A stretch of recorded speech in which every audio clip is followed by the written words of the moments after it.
ကစားကောင်နေရတာလေတမန်တော်တွေမဟုတ်ဘူးပေါ့နော်ဒါမိတ်ဆွေများကိုကျွန်တော်တို့ပြီးခဲ့တဲ့အပတ်ကလည်းသိထားပြီကျွန်တော်တို့တမန်တော်တွေအကြောင်းကိုအဓိကပြောမှာမဟုတ်ဘူးလေအဲ့ဒီတမန်တော်တွေရဲ့ခင်မှာရှိတဲ့လူမှုအဖွဲ့အစည်းတွေကိုအကြောင်းကြီးကိုဆွေးနွေးကြတယ်အဲ့ဒီလူမှုအဖွဲ့အစည်းတွေကကျွန်တော်တို့လူမှုအဖွဲ့အစည်းနဲ့ခဏလေးကိုရှိနေတဲ့လူမှုအဖွဲ့အစည်းတွေဘယ်လိုမျိုးကျွန်တော်သင်ခန်းစာယူနိုင်လဲဘယ်လိုမျိုးကျွန်တော်တို့အတူယူနိုင်လဲဘာတွေကိုသိမြင်ရမလဲဆိုတဲ့ message တွေကိုကျွန်တော်တို့ကပြီးချင်တဲ့အတွက်ဒီ senior တွေလို့လားအတစ်ဆန်လည်းဖြစ်မယ်လို့ကျွန်တော်ထင်တယ်။တမန်တော်တွေရဲ့ဇလန်းတွေရှိကြကျွန်တော်တော်များများသိထားတယ်ပေါ့နော်။အဲ့တော့ဒီမှာကျွန်တော်ဆရာဦးတင်ဝင်းဒီနေ့ဆွေးနွေးရတယ်ပါလို့ကျွန်တော် notes ထုတ်ထားမိတာတွေကပေါ့နော်။လူရင်းကိုပြောရရင်ကျွန်တော်လွန်ခဲ့တဲ့ BC 2000ဆိုတာပြန်တမန်တော် Ibrahim ဖြစ်ဆိုတာပြန်နေပြည်နဲ့အပိုင်း4000လောက်ရှိရဲဆိုတာကြီးကျွန်တော်သိရတယ်။ဆူမေးရီးယားယဉ်ကျေးမှုကဆင်းသက်လာတဲ့အဖွဲ့အစည်းဆိုတာသိရတယ်။ယခုအခါမှာဆိုလို့ရှိရင်ဒါအီရတ်နိုင်ငံကိုခြေပြုတဲ့ဒေသဆိုတာသိရတယ်။နောက်သူတို့ဒေသမှာရှိတဲ့လူတွေလူမှုရေးတွေစီးပွားရေးတွေတော့ကြေးခစ်ဆိုတဲ့အကြောင်းဟောကြေးလက်နက်တွေသုံးနေပြီဆိုတဲ့အကြောင်းတွေသိရတယ်။ဘာသာစာပေရဲ့သဘောတဘာဝတွေအုပ်ချုပ်ရေးမှာဒီဘုန်းကြီးကျောင်းတွေဒီဘာသာရေးကျောင်းတော်တွေကနေပြီးတော့အုပ်ချုပ်ရေးကဏ္ဍတွေမှာတော်တော်လေးအာဏာရယူလာတယ်ဆိုတာကိုကျွန်တော်သိရတယ်နော်။နောက်ပြီးတော့သူတို့ရဲ့ဘာသာရေးဆိုင်ရာယုံကြည်ချက်ဖြစ်သူတို့ရဲ့တမန်တော်နဲ့ပတ်သက်တဲ့ယုံကြည်ချက်တွေကိုလည်းကျွန်တော်တို့သိရှိရတဲ့ဆရာဦးတွေကိုကျွန်တော်အများကြီးကျေးဇူးတင်ပါတယ်ခင်ဗျာကျွန်တော်နောက်ထပ်ဒီကုန်းနေတဲ့ဆွေးနွေးမှုရှိတယ်နောက်ကျွန်တော်နောက်တစ်ရောင်းမှာပဲဆက်ဆွေးနွေးပါပါတော့အခုဆက်လက်ပြီးတော့ကျွန်တော်ဆရာအာလီဒီဂရီဦးနေဝေကိုဆက်လက်ပြီးတော့တမန်တော်တိုင်းရဲ့လူမှုဖွဲ့စည်းကြောင်းဆွေးနွေးပေးဖို့အတွက်လေးစားစွာဖိတ်ခေါ်ပါတယ်ခင်ဗျာ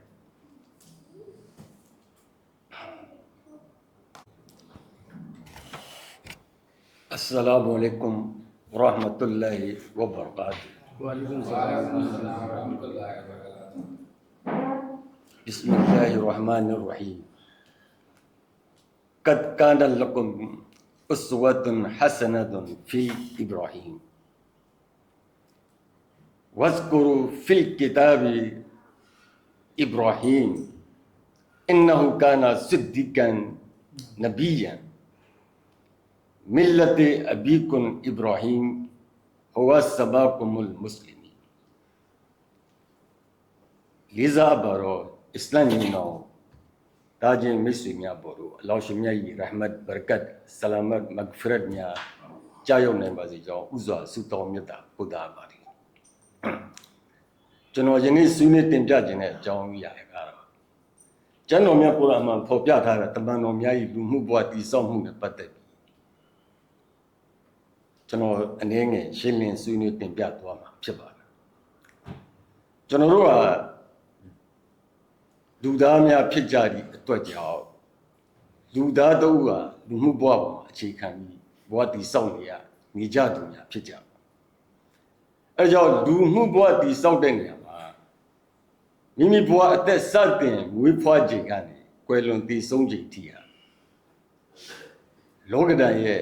ရိုက်ခတ်မှုမျိုးစုံဖြစ်ကြော်လွှားဖြတ်တန်းရင်းနဲ့ပဲကျွန်တော်ရင်ဆိုင်ဖြတ်သွားရင်အမှားနဲ့အမှန်ခွဲခြားစိတ်ဖြာပြီးတော့ရှင်တန်ရက်တည်နေကြရခြင်းပဲဖြစ်ပါတယ်အဲဒီတော့ကကျွန်တော်တို့ကခေတ်ဆက်ဆက်မှာတမန်တော်တွေကလည်းကျွန်တော်တို့လမ်းပြခဲ့တဲ့တမန်တော်တွေရတယ်ပေါ်ထွန်းလာခဲ့တဲ့ပုံမှာတမန်တော်မြတ်ကြီးအစ္စရာဟင်နဲ့ပတ်သက်ပြီးကျွန်တော်ရရှိတဲ့အချိန်လေးမှာအနေငယ်ဆွေးနွေးတင်ပြသွားမှာဖြစ်ပါတယ်။ကျမ်းတော်မြတ်ကုရ်အာန်အရာပဲကျွန်တော်ရှင်းလင်းတင်ပြမှာဖြစ်ပါတယ်။အိုကဘာလူကဘာရာအပေါင်းတို့အိုတမန်တော်အပေါင်းတို့အတင်တို့ရဲ့ဖခင်ကြီးဖြစ်တဲ့တမန်တော်အစ္စရာဟင်ရဲ့ဝါဒခေါ်လမ်းစဉ်ခေါ်ဘာသာခေါ်သာသနာခေါ်တင်တို့လိုက်နာကျင့်သုံးကြဆိုစမကုဘ်မွတ်စလင်ဤမွတ်စလင်ဆိုတဲ့အမည်နာမကိုကတမန်တော်အစ္စရာဟင်ကြီးကပဲအမည်ပေးကင်မွန်တက်ခဲ့ခြင်းပဲဖြစ်ပါတယ်အဲ့တော့ဒီမွတ်စလင်တို့အမည်ပေးအပ်ခဲ့တဲ့ဒီတမန်တော်ကြီးဟာအခုနကျွန်တော်တို့ဆရာဦးတင်ဝင်းဖော်ပြခဲ့တာတွေလည်းအနေငယ်ပါသိရှိပြီးသားဖြစ်တဲ့အတွက်ကြောင့်တမန်တော်ကြီးအစ္စရာဟင်ဟာလွန်ခဲ့တဲ့နှစ်ပေါင်း4000ကျော်အချိန်ကာလဖြစ်ပါတယ်အဲ့ဒီနေရာဒေသကတော့ကျွန်တော်တို့ဘီဘီလုံမက်ဆိုပိုတေးမီးယားယနေ့ခေတ်အခေါ်အဝေါ်အဖြစ်အီရတ်နိုင်ငံရဲ့တောင်ဘက်ခါလ်ဒါဇီယာဆိုတဲ့နေလေးတစ်နေရှိပါတယ် အဲ့ဒီနယ်လေးဟာရှေးဟောင်းမြို့လေးတစ်မြို့လည်းဖြစ်ပါတယ်ယူဖရေးတီးမြစ်နဲ့ဘဂဒက်မြို့ရဲ့အနီးမှာရှိတယ်ဦးဆိုတဲ့အရက်ဒေသမှာမီးရှူတန့်စင်ဖွားမြင်တော်မူခဲ့ပါအဲ့ဒီတမန်တော်ကြီးအီဗရာဟင်ရဲ့မွေးဖွားခြင်းရဲ့အခြေအနေတစ်ဆက်ထဲမှာအဲ့ဒီအချိန်အဲ့ဒီကာလအဲ့ဒီပတ်ဝန်းကျင်တခွင်တပြင်းလုံးဟာလူအတိုင်းဝိုင်းကြီးတစ်ခုလုံးဟာတနည်းအားဖြင့်တမန်တော်အီဗရာဟင်ကြီးဖခင်ကအစမိသားစုတစ်ဆွေလုံးတစ်မျိုးလုံးအစပတ်ဝန်းကျင်ကြီးတစ်ခုလုံးဟာကနေလာနက္ခတ္တရာစရီတို့ခောက်ဖို့ကိုးကွယ်ယုံကြည်ပြီးတော့လက်ခံကျင့်သုံးနေကြတာလေအမှန်တွေ့မြင်သိရှိနေရသူတို့ရဲ့စိတ်ထဲမှာရှိတယ်စိတ်ကူးတွေစိတ်တန်းတွေနဲ့ပုံဖော်ပြုတ်လုထားတဲ့ပုံပန်းတရာမျိုးမျိုးလေထုတ်ထွင်းပြီးတော့ပြင်ဆင်ချေမှုန်တပြီးအမိတညာမျိုးစုံကင်မွန်တက်ပြီးတော့အဲ့ဒီရုပ်ဝတ္ထုပစ္စည်းတွေမိမိတို့ရဲ့အာကိုအားထားအဖြစ်နဲ့စီကအားထားရာအရှင်တခင်များဖြစ်သူတို့လက်ဖြစ်သူတို့ကိုယ်တိုင်ဖန်တီးထားတဲ့ဟာယုံကြည်ပုံအပ်ပြီးတော့ကိုးကွယ်နေကြပါအဲ့ဒါလို့နဲ့တမန်တော်ကြီးအီဗရာဟင်ရဲ့မိခင်ကလည်းအဲ့ဒီများမကြမီအချိန်ပါပဲကွယ်လွန်ဆုံးပါသွားရှာပါအဲ့တော့အဖေဖြစ်သူနဲ့အတူအဖေဖြစ်သူကအာဇရလို့လည်းသူတို့ခေါ်ကြပါအဲ့ဒီအဖေနဲ့အတူတမန်တော်ကြီးအီဗရာဟင်ကနီနီကကအဖေနဲ့အတူပဲနေထိုင်ရင်းနဲ့ပဲဖခင်ကြီးအာဇရာအကြောင်းအားလျော်စွာနဲ့ပဲဒီဘုဒ္ဓကျွန်တော်နတ်ယုတ်ဝတ္ထုတွေဘုဒ္ဓစနမ်တွေစနမ်ယုတ်ဝတ္ထုပစ္စည်းတွေကိုရောင်းချနေတဲ့အေယာမလုပ်ငန်းရှင်ကြီးတူဖြစ်တယ်ဖခင်ကြီးရဲ့လုပ်ငန်းအေယာမဒီစနမ်တွေဘုဒ္ဓတွေကိုနတ်ယုတ်တွေကိုရောင်းချနေတဲ့အပေါ်မှာတမန်တော်ကြီးအီဗရာဟင်ကဤကဲ့သို့ဘုဒ္ဓစနမ်တွေဒီနတ်ယုတ်တွေကိုတိုးတက်အောင်မြင်နေတဲ့ဒီဖခင်ကြီးအာဇာနဲ့တကွလက်ဆင့်ကမ်းပြီးတော့ဝယ်ယူပြီးတော့အတိတကျဂျုံပုံကိုးစားပြီးအာကိုအားထပြုနေကြတယ်တမန်တော်ကြီးအီဗရာဟင်ရဲ့စိတ်နှလုံးထဲမှာဝေခွဲမရဖြစ်ပြီးတော့တမန်တော်ကြီးအီဗရာဟင်ရဲ့စိတ်နှလုံးမှာဖြူစင်သောနှလုံးသား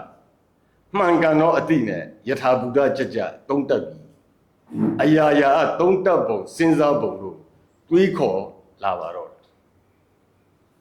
အဲ့ဒီတော့မိခင်ကြီးကစုံပါသွားရှာပြီးဖြစ်တဲ့အတွက်ကြောင့်ဖခင်နဲ့ပဲအတူနေရင်းနဲ့ပဲဖခင်ကိုစကားစပြောဖို့အတွက်လမ်းကြောင်းကဖန်တီးလာတော့ဘာကြောင့်လဲဆိုတော့ဒီတမန်တော်ကြီးအီဗရာဟင်ကဖြူစင်တဲ့နှလုံးသားမှန်ကန်တဲ့အတိကြောင့်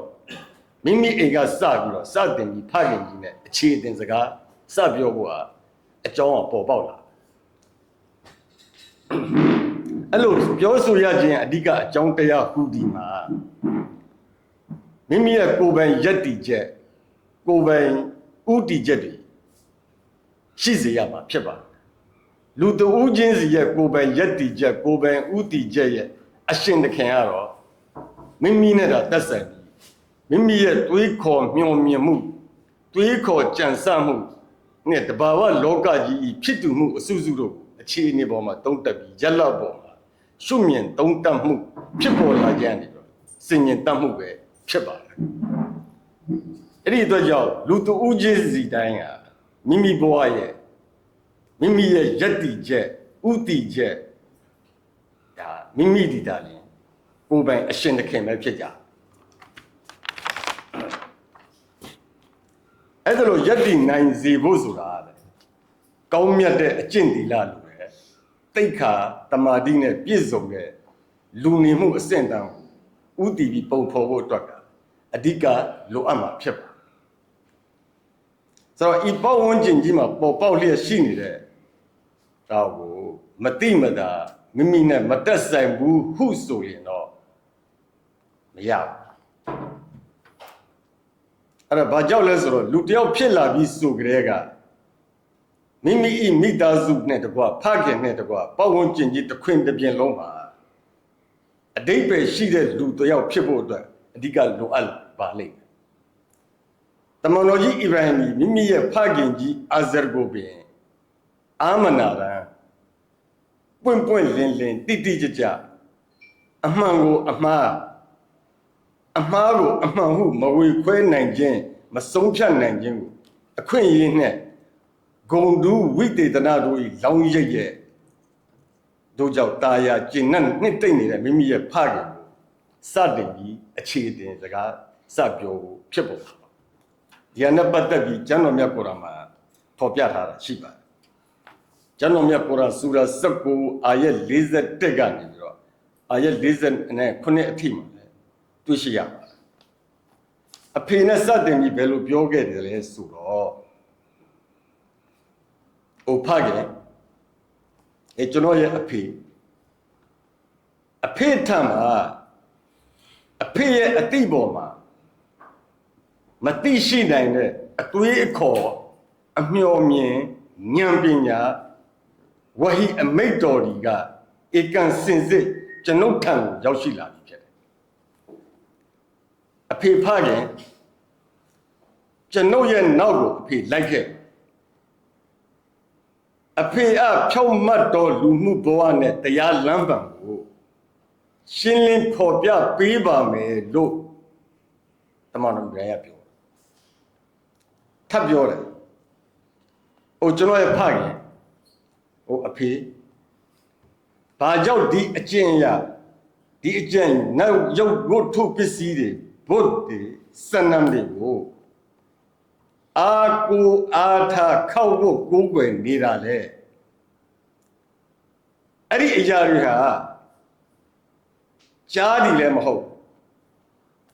မြင်တွေ့နေရတယ်လည်းမဟုတ်ဒီအပြင်အဖေအတွက်လည်းမြည်သည့်အကျိုးဆက်များပြင်နည်းနည်းလေးမှသုံးဝင်နိုင်မဲ့အရာလည်းမဟုတ်ဘူး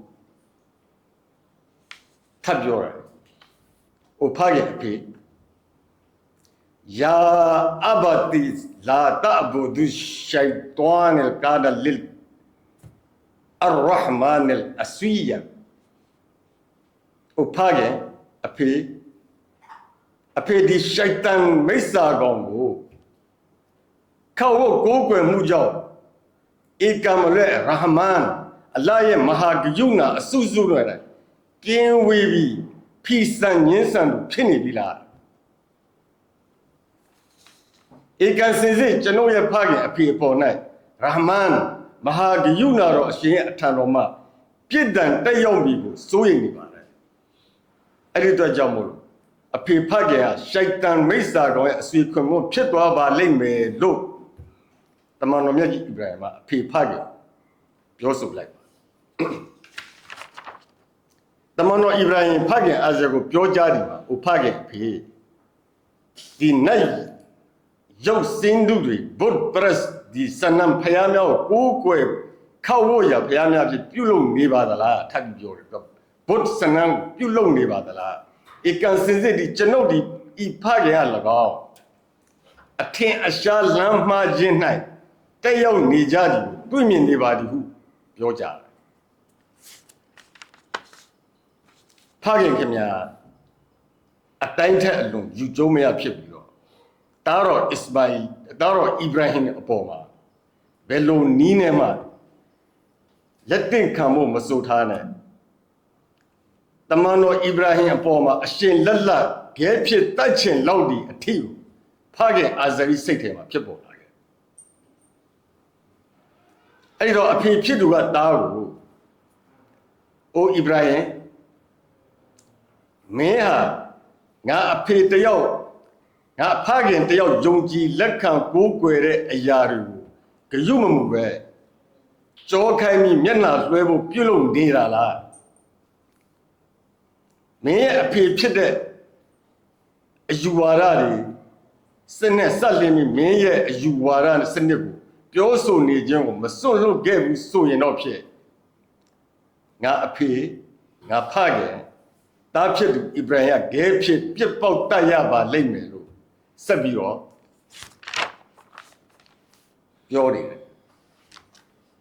ဆက်ပြီးဆောင်ရွက်ပြီးပြောဆိုခဲ့မယ်ဆိုရင်တော့ဖြစ်ငါစီကနေလာတော့ထွက်သွားလိုက်တော့ကျွန်တော်တို့ဒီနေ့စကားနဲ့ဆိုငါစကားနားထောင်ခြင်းနင်းနေနားမထောင်ခြင်းထွက်သွားတယ်ဆက်နေတော့ခဲဖြစ်ထုတတ်ပါရပါလိမ့်မယ်ဆိုရဲဒီနေ့စစ်ခေတ်အသုံးနှုန်းရအဖေဖြစ်တဲ့အာဇရဒီမခံမရနိုင်ဖြစ်ပြီးတားဖြစ်သူတမန်တော်ကြီးအစ္စရာဟင်ပေါ်မှာမငဲ့မညာနိုင်တော့ပဲပြောဆိုတာသိရှိခဲ့ရတာအဲ့ဒီခါမှာတမန်တော်မြတ်ကြီးအစ္စရာဟင်ကအလ္လာဟ်ရဲ့ခလီလုလာဖြစ်သည့်အဆွေခွန်မွန်တပါးဖြစ်သည့်အတွက်ကြောင့်မလို့အဖေကိုမိတို့မြအပြုတ်မှုအရိုင်းပြသည့်ပုံစံမျိုးတစိုးတစင်းမြမပေါ်လင်စေပဲတုတ်ပြန်ပြောဆိုခဲ့သည်မှာမုံမြတ်တော်နှလုံးသားယဉ်ကျေးပြူမှာဆိုတာနဲ့အဖေဖြစ်သူပေါ့အစ္စလာမုအလိုက်ကဟိုအဖေပေါ်မှာငြိမ်းချမ်းသာယာမှုအပေါင်းခန့်ညောင်းနိုင်ပါစေဆိုပြီးတော့ဆလမ်ဆိုခဲ့ဒီတွေမကရဘူး Fastaghfirullah ကျွန်တော်ရဲ့အဖေကချမ်းသာကြောင်းအေးချမ်းမှုရဲ့အရေးအဝါဒအောက်ကိုရောက်ရှိစေနိုင်မှုကျွန်တော်တစ်သက်လုံးစုပန်နေမှာပါပဲဆိုဂတိတမန်တော်ကြီးအစ္စရာဟင်ဖခင်ဂတိပြီးတော်မူခဲ့အဲ့ဒါလိုနဲ့ဖခင်အနီးမျိုးစုံနဲ့ပြောဆိုခဲ့မှုမှမိတို့များအစဉ်ပြေချောမွေ့မှုမရရှိတော့တဲ့အဆုံးမှာလက်လျှော့ခဲ့ရပါတော့အဲ့ဒီတော့ဖခင်အာဇရနဲ့နှုတ်ဆက်ထွက်ခွာခဲ့ပြီးတဲ့နောက်မှာအဲ့ဒီပတ်ဝန်းကျင်ကြီးတစ်ခွင်တစ်ပြင်လုံးမှာရှိတဲ့အဲ့ဒီလူမှုအတိုင်းဝိုင်းကြီးတစ်ခုလုံးဟာ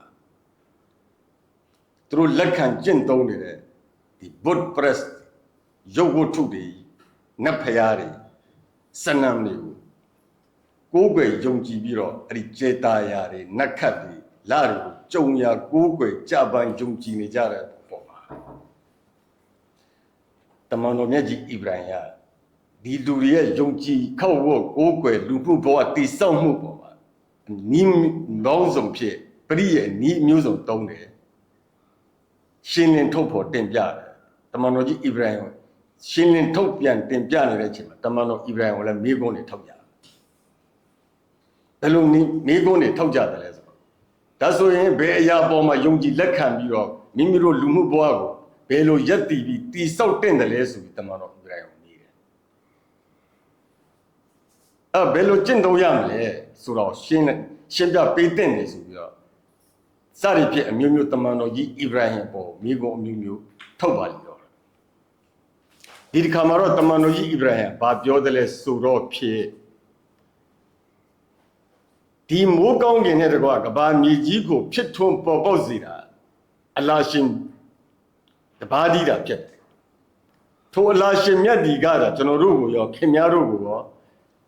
ထိမ့်သိမ်းဆောက်ရှောက်တော်မူတော့အရှင်ဖြစ်တယ်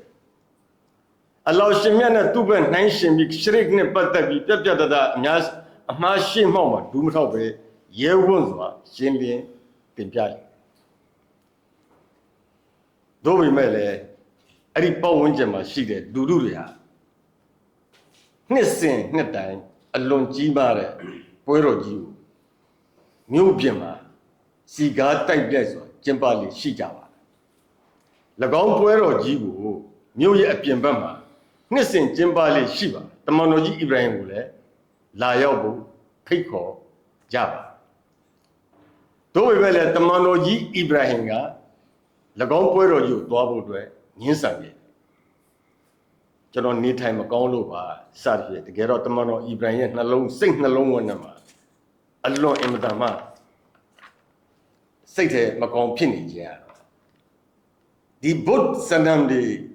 ဒီယုံနဲ့ယုတ်တွေဒီ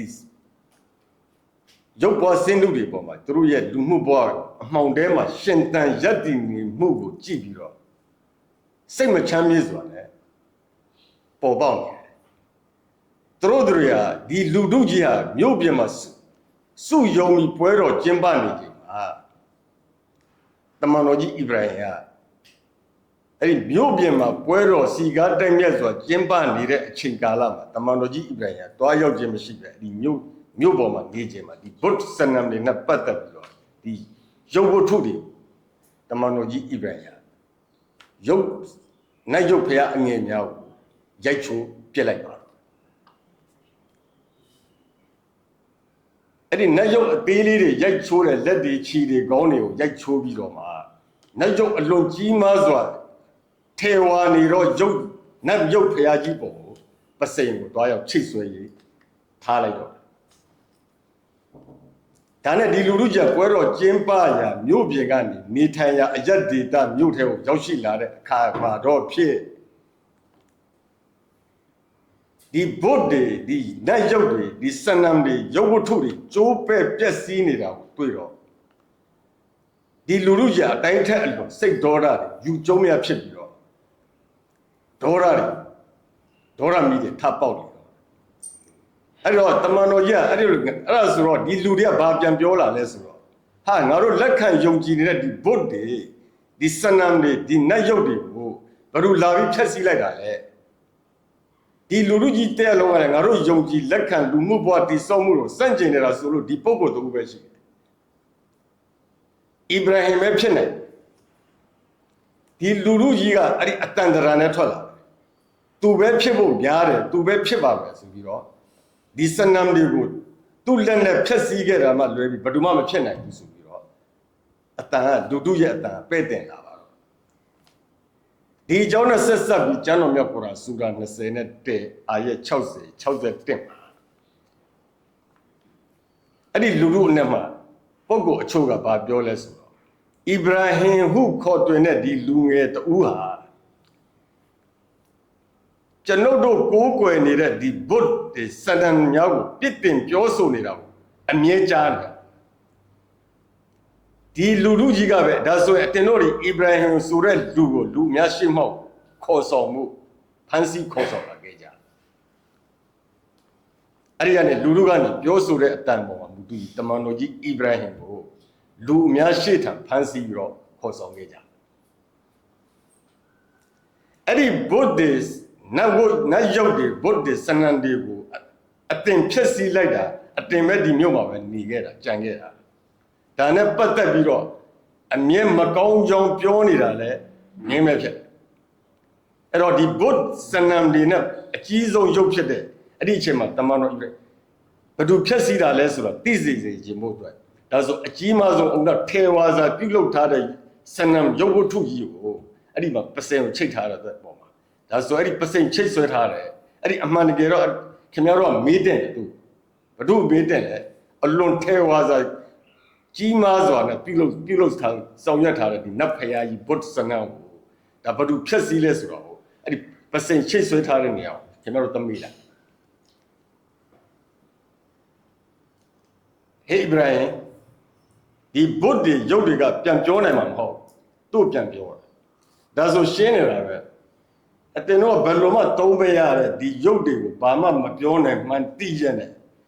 အတင်တို့တောင်းနေတာတွေဘာမှကိုမကြားနိုင်တဲ့မမြင်နိုင်တဲ့အရာတွေဘာကြောင့်ယုံကြည်ခောက်ကိုးကွယ်နေကြတာ